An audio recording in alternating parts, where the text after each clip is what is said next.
Hello ladies and gentlemen, today we're back in War Thunder and it's time to look at another one of the update 1.77 new vehicles. This is the MB.5, it joins quite a few British vehicles of rank 4 battle rating 5.7, but this is a bundle vehicle. Now through the content partnership program I was able to get a test drive for, as you can see, 30 days. So I have played this a little bit, but just understand I haven't bought it.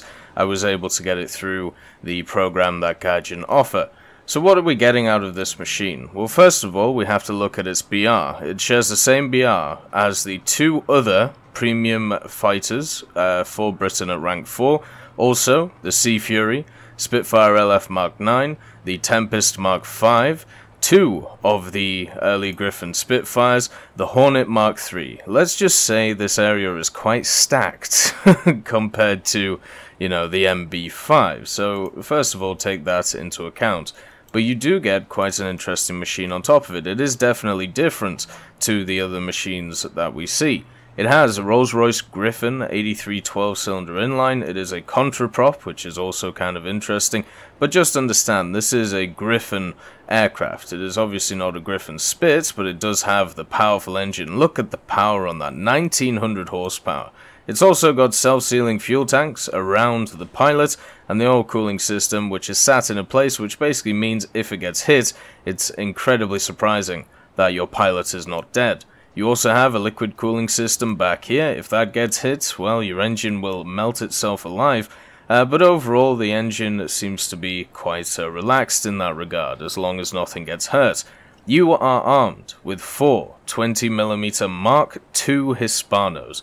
Now, a lot of people have talked about how the Mark II Hispanos are not very good, or they are not standard for 5.7. I just want to go through the vehicles that have them. So both of the premium Spitfires that you get have the Mark IIs. The Sea Fury and the Tempest Mark V have Mark Vs. The other 5.7 Spitfires, including the Merlin one and also the Griffin ones, all have Mark II Hispanos. So this is standard on fighters. They also upgraded the Hornets in either the last update or one of the mini patches to have Mark Vs, but before it had, I believe, Mark IIs. Or even Mark 1s, which are present on the Whirlwind. But yeah, understand that the Mark 2s are standard for fighters at 5.7, so it's nothing against the norm or anything like that. Armor-wise, this plane has absolutely no armor, which is not really a surprise. This was technically a prototype aircraft, so thoughts like that wouldn't have really made it into the minds of the designers until they were creating a production variant. Looking at the modifications, you have to remember this is a bundle aircraft that you have to buy through the Gaijin store, and obviously because of that, all of the modifications will be unlocked for you, so you don't have to worry about that at all. So the only thing you have to worry about is which belts do you use for the Mark II Hispanos. Now personally, I have been using air targets, but I know a lot of people who would say use stealth, and it really is up to you. The tracer belt isn't very good, universal is okay, but has a few useless rounds in it. Unless you are struggling to aim, then you take universal. Ground targets, I mean, overall having AP is nice if you're hitting ground targets, but this is an out-and-out fighter. So going after ground targets doesn't really make a lot of sense. The defaults you should stay away from because it has two useless shells in it, so therefore it's either stealth or air target. This machine does have 800 rounds of ammunition, so it does have quite a lot to get through, which is nice, 200 rounds per gun. It means that you have the ability, ammunition-wise, to be able to carry a game, get 3, 4, 5 kills at your leisure without having to go back to the base.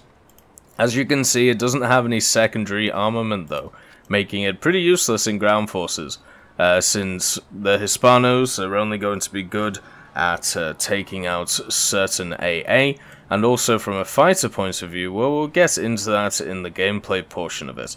It has no camouflages to its name, which makes me sad, but overall, it is still an interesting machine. If anything, this is a machine you pick up for historical value instead of its actual performance, because if you're going to pick up a performance fighter, well, let's just say you have two other options here. which will do you much better. But anyway, what we're going to do is have a look at the history of this aircraft and maybe look at the MB3 as well, and then we'll get into some gameplay. On the 12th of September 1942, the Martin Baker MB3 fighter crashed after its Napier Sabre engine seized. The company co-founder, Captain Valentine H. Baker, was killed during the attempted forced landing. James Martin, the aircraft's designer, had already designed the MB3A, which was the production version of the MB3 that incorporated several changes to enhance the fighter's performance. The second MB3 prototype was to be completed as the MB3A. After the MB3 was destroyed and Baker was killed, Martin wanted to further alter the aircraft's design to improve its safety and performance.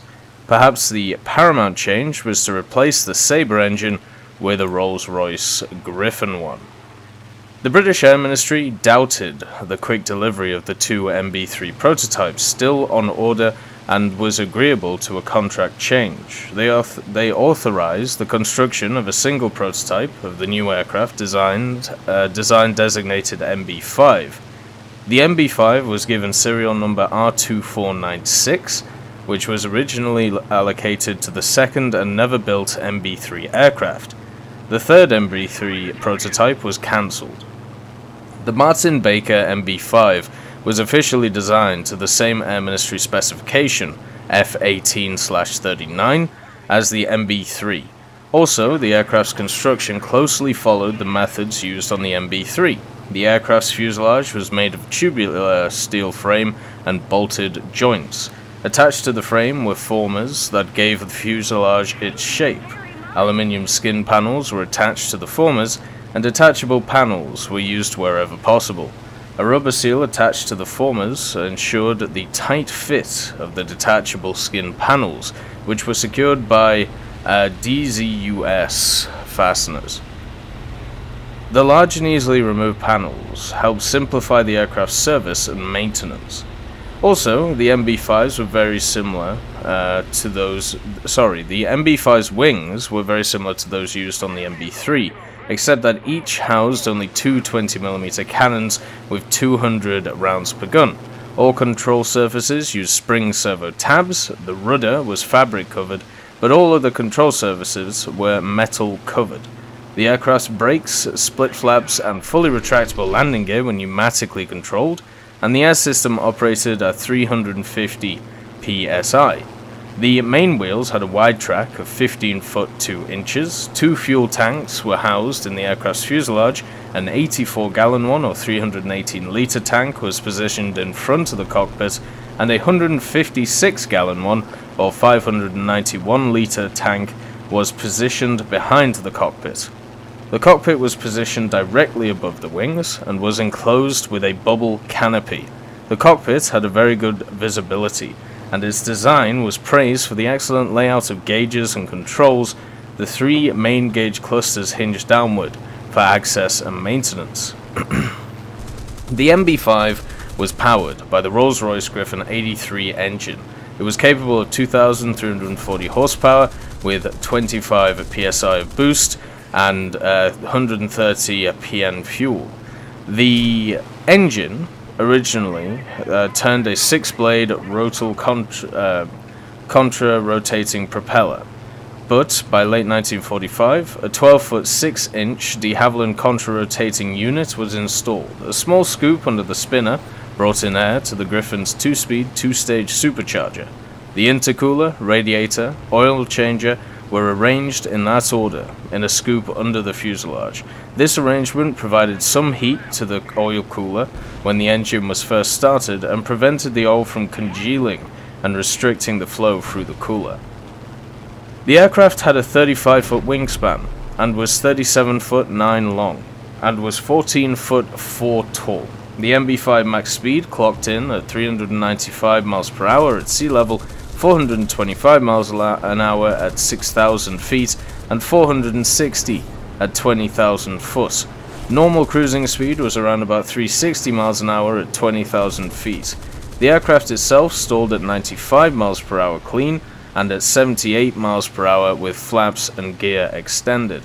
The MB.5 had an initial rate of climb of 3,800 FPM or 19.3 meters per second and could reach 20,000 foot or 6,000 meters in around about 6.5 minutes, and 34,000 foot or 10,000 meters in around about 15. The service ceiling of the MB.5 was 40,000 foot or 12,000 meters, and it had a range of around 1,100 miles. The aircraft itself had an empty weight of 9,000 pounds or 4,188 to a normal weight of 11,500 or 5,216 kilos, and an overload weight of around about 12,000 pounds.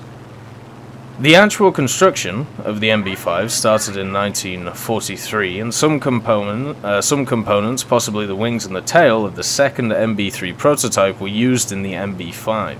The work on the aircraft was delayed because of other war work with which Martin Baker was involved, and in addition, Martin continued to refine and tinker with the MB.5's design, much to the frustration of the Air Ministry. They wanted just a fighter done, but unfortunately he wanted to make it perfect.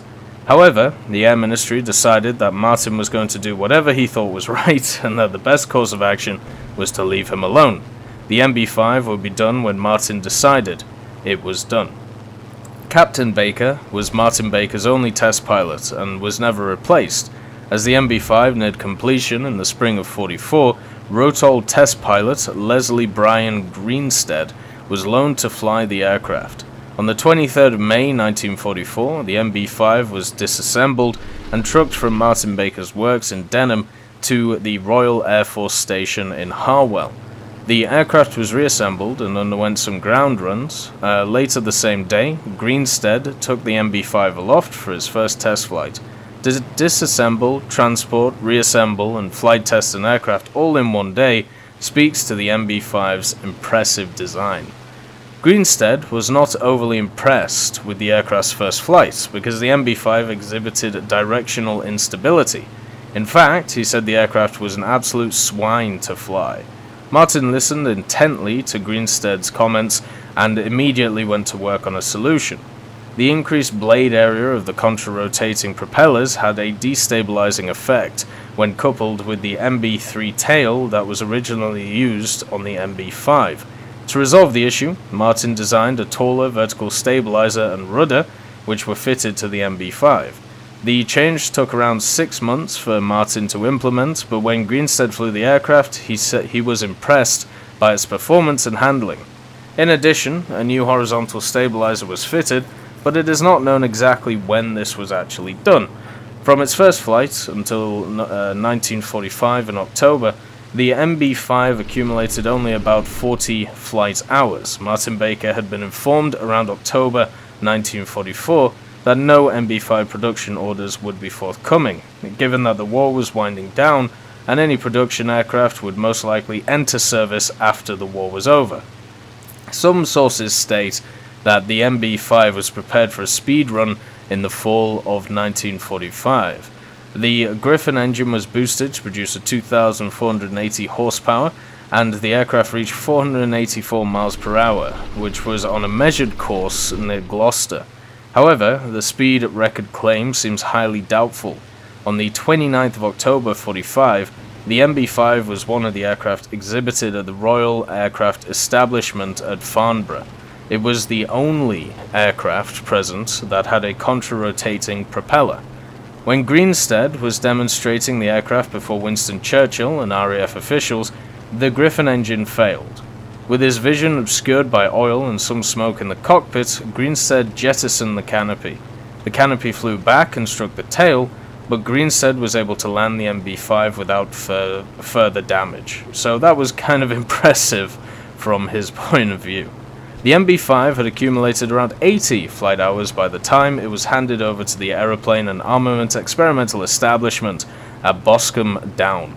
In March, April and May 1946, the MB.5 was flown by various pilots, and the aircraft's performance and handling characteristics were well praised, but it was noted that the MB.5's acceleration and its roll rate were not quite on par with other contemporary fighters of the time.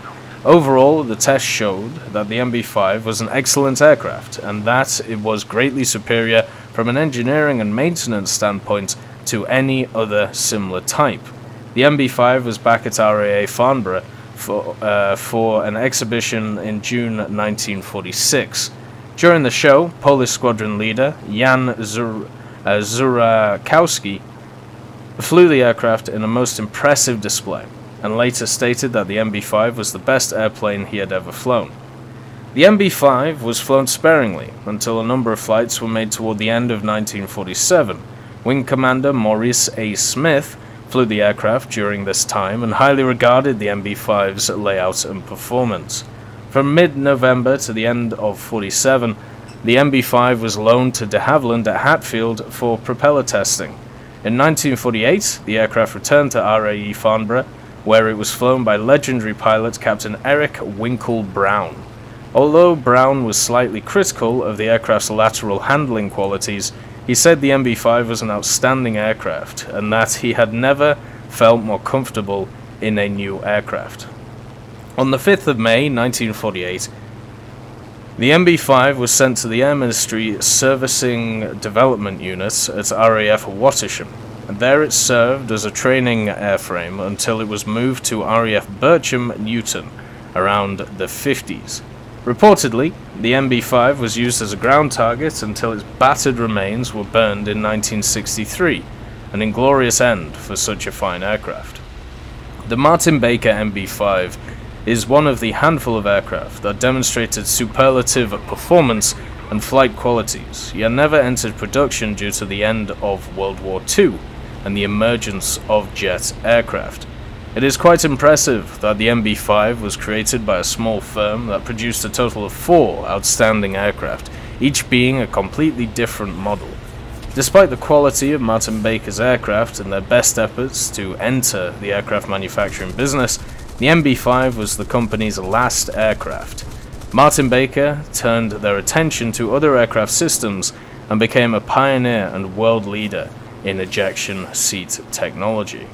So as you can see, it is a really interesting story behind the MB.5. There is a lot going for it, and it was just unfortunately one of those planes, especially when we look at the MB.3 as well, which suffered from engine issues, and on top of it, just came around at the wrong time.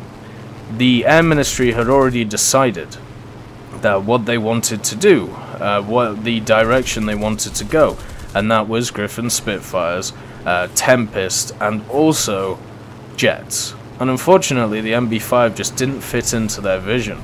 But in another parallel universe, we would have had a hell of a lot of these MB.5s running around instead of those machines. Let's get on to some gameplay. The MB.5 in War Thunder is sat in a position in the British tree where it is really up against some stiff competition. Whether you look at the premium Griffon Spitfires, whether you look at the Tempest Mark-V, one of the best energy fighters in the game, at least in my opinion. If you compare it to the early Griffon Spits of the normal tech tree, let's just say there's a lot going against it, and mainly it comes down to playstyle and how the meta of the game actually is. So the reason why Griffon Spitfires are incredibly good, around 5.7, 6.0, 6.3, is because they have the power to be able to get up to altitude within around about 4 to 5 minutes, climbing higher than the counterparts that they're facing, and then on top of that they have the maneuverability to be able to keep their energy while going into turns, while also following the enemies that they're going after. The only thing that the early Griffon Spits struggle with is the dive speed, and that is made up for with the later Griffon Spits, which don't have this issue, and also the Tempest Mark-V sat at 5.7, which has one of the best dive speeds in game, and also high maneuverability at high speeds. So as you can see, there's a perfect mix for the British at this level, as long as you get a balanced team, which hopefully happens most of the time. Most of the time you get a lot of Spitfires, so therefore you have to adapt accordingly. If you look at the Martin Baker, the MB.5, what you see is an aircraft which has an incredibly powerful engine, very similar to the other Spitfires that we have, but it does not have that climb rate, which I talked about before. And that means that you need an extra 1 to 2, maybe 3 minutes to get into position to be able to attack the enemy. And by that point, they've either dived on your allies and you can't help because you're not in position, or they just keep climbing. And you are sat there still out of position in the MB.5. So the general problem with it is that it is 2 to 3 minutes too late on what it has to do. This means that you are going to be completely out of position because your team will not play around you. If your team waited that 1 to 2, maybe 3 minutes for you to get up to altitude and for you to use your high altitude performance to be able to go fast, to be able to go after stuff like Bearcats that you face, BF-109K4s, the later Focke-Wulfs, it would be fine. But the issue is they don't, because this is not the meta of the game. And the MB.5, being a bundle aircraft, is not one of those machines which is going to change the meta. So you're already going into a disadvantage, you're already going into a match with a disadvantage, knowing that the playstyle of your team is not going to fit you. So you have to try and fit them. And that's pretty much impossible to do in the MB.5, because once again you cannot get up to altitude in time, compared to the other Griffin Spitfires. So instead what you do is you have to hit the second strike. Now what is the second strike? So the initial engagement happens in War Thunder. It generally happens at an altitude from about 3 to 5 kilometers, depending on what BR you're at. Then, as one of the sides wins the engagement, they will force the other plane down, and they will follow them down. Now, what do you do in this situation when you see this? The idea is you follow the enemy plane which is on your ally's ass. Now, if you're able to do that, and you're able to kill the enemy, then you've done a really good job, but you're both at low altitude, and you yourselves are open to attacks from people who have stayed above you. So what you have to do in the situation, Category B as I called it, you have to wait for all of the enemy fighters to dive, or at least the majority of them, before you can make a move like that, especially in something like an MB.5. This was basically the Tempest strategy back in the day.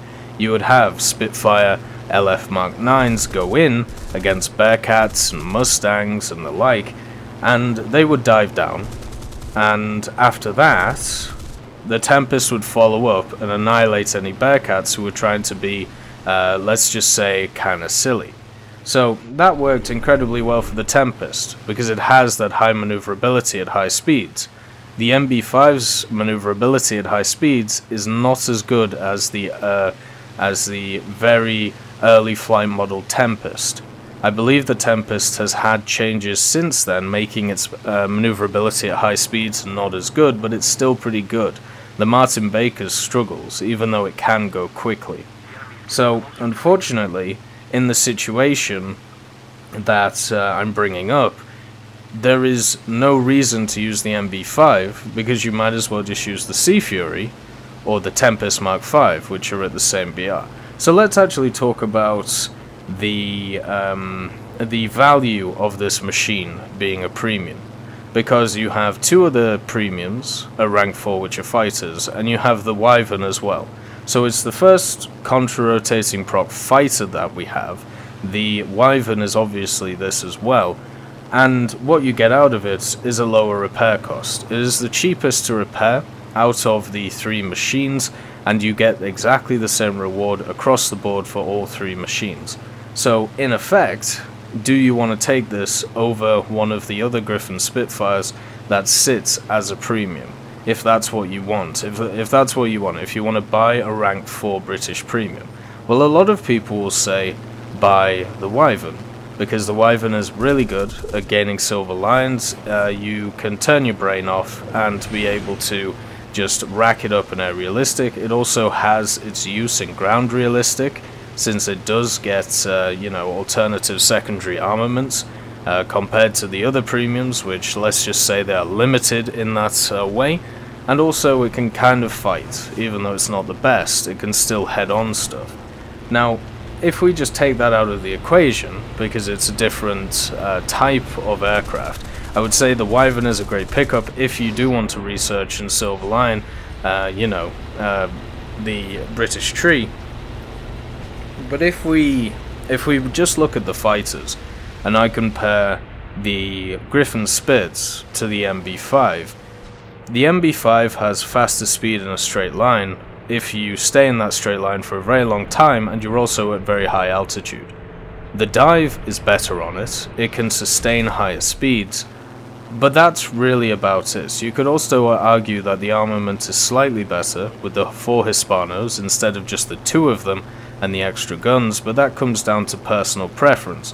I have found that the air target belts on the MB.5 have been doing a lot of damage, especially to HE-177s that I've been seeing around the place, which is pretty much the only targets that are great for me to go after. But if you compare it to the other Spitfires, the other premium Spitfires, they have every other advantage over you. And if you're asking me in a one-on-one situation, which aircraft do I take the Spitfires every time. Because the only thing the MB.5 can do is try and climb away from me, and I can climb better than it. And if when I climb better at it, it gets to an altitude that it can start outrunning me, well, I'm already at that altitude and at speed, so I can take it out. You can see the issues with the MB.5 when you actually compare it to the Griffin Spit instead of comparing it to the enemies that it faces, because it just turns into a why would I use this machine, and it's very hard to make a reason to use it. From a personal point of view, I love the story of the MB.5, and also I love the story of the MB.3, so when the MB.3 is added, which I'm guessing it will be at some point, I would love to buy it. Just like after the trial period is over, I'm going to buy the MB.5. But that's from a historical point. If you want to look at it from a gameplay point of view, there is literally no reason to take this, unless you like the firepower slightly better and you're sick of HE-177s climbing to 6,000 and your Spitfire can't catch them, but your MB.5 can. It's as simple as that. If you get matched up actually against Focke-Wulfs, it's not actually that bad. The Focke-Wulfs outclimb you, but you actually outperform them at higher altitudes. The issue is when you face stuff like BF-109s and the like, which are just going to annihilate you. And hopefully, one day, when it comes to planes like this, the prop will actually work properly. Now this may be a controversial thought, or it may be not a thought that a lot of people share, but the prop on the Wyvern and the MB.5 now, and any other contra-rotating prop which will get added in the future, does not work properly. It does not create enough power, and I understand in the case of the Wyvern that doesn't really matter, but in the case of the MB.5 we now have a fighter which, because it's not working properly when it comes to its propeller, it is sluggish as all hell. It is a heavy fighter. It feels heavy when you use it. It feels like a Tempest with no speed, but it feels like that's at every speed. And that is really not a good feeling when you're flying an aircraft which has so much competition of 5.7. So if you're looking at it from a completely performance base, you want to win everything and all of that jazz, pick up the other premium Spitfires if you want to pick up a premium fighter, and if you don't, pick up the Wyvern instead. If you're going from an aesthetic point of view, from a historical point of view, I would say pick it up every time. It is one of those things that in-game we don't have a lot of, which is interesting prototypes which unfortunately didn't make it, not because of the fact that they failed performance tests, but because the time wasn't right for them. I hope you all have a wonderful day, and I'll see you next time.